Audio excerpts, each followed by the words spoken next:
Hello friends, welcome back to my channel Karthik Telugu news. Friends, ఇవాళ ఏపీలో వీరందరికీ గుడ్ న్యూస్ చెప్తూ ఒక ఇంపార్టెంట్ అప్డేట్ న్యూస్ అయితే రావడం జరిగింది. దీని గురించి మరిన్ని విషయాలు ఈ వీడియోలో తెలుసుకుందాం. ఆంధ్రప్రదేశ్ ను మోందా తుఫాను వణికించింది. ప్రజలు, రైతులు, చేనేత కుటుంబాలు నష్టపోయాయి. ఈ క్రమంలో ప్రభుత్వం ఒక కీలక నిర్ణయం తీసుకుంది. మోందా తుఫాను వల్ల నష్టపోయిన చేనేత కార్మికులకు అండగా నిలుస్తోంది. తుఫాను వల్ల నష్టపోయిన చేనేత కుటుంబాలను ఆదుకుంటామని, పరిహారం అందిస్తామని చేనేత జౌళి శాఖ మంత్రి సవిత తెలిపారు.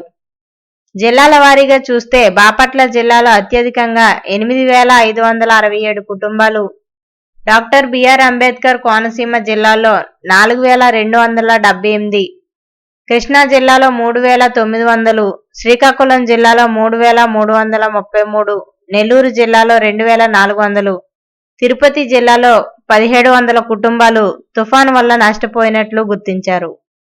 ఇక మిగతా జిల్లాల్లో కూడా బాధితులను గుర్తిస్తామని, వారికి అవసరమైన నిత్యావసర సరుకులు అందిస్తామని మంత్రి సవిత వెల్లడించారు.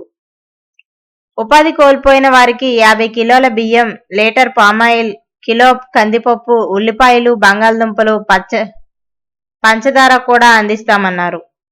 తుఫాన్ కారణంగా కురిసిన వర్షాలతో నీట మునిగిన నూలు, రంగులు, రసాయనాలకు ఒక్కో కుటుంబానికి 5,000 రూపాయల చొప్పున నష్టపరిహారం అందిస్తామన్నారు. ఇక అలాగే రాష్ట్రంలో మోందా తుఫాన్ తర్వాత చేసిన సర్వేలో 27,982 చేనేత కుటుంబాలు నష్టపోయినట్లు గుర్తించామని మంత్రి వెల్లడించారు. 3 మగ్గాలు పూర్తిగా దెబ్బతిన్నాయని, మరో 3 మగ్గాలకు చిన్నపాటి నష్టం జరిగిందన్నారు.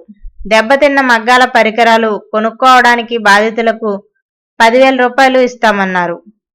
718 మందికి చెందిన నూలు, రంగులు, రసాయనాలు వంటివి నీటిలో తడిసిపోయాయని వెల్లడించారు. సో ఫ్రెండ్స్, ఇది అప్డేట్ న్యూస్. మరిన్ని అప్డేట్స్ కోసం ఛానల్ సబ్స్క్రైబ్ చేసుకోండి ఫ్రెండ్స్. అలాగే పక్కన ఉన్న బెల్ ఐకాన్ క్లిక్ చేసి వీలైతే ఛానల్కు లైక్ అయితే చేయండి. Thank you friends. Thanks for watching this video.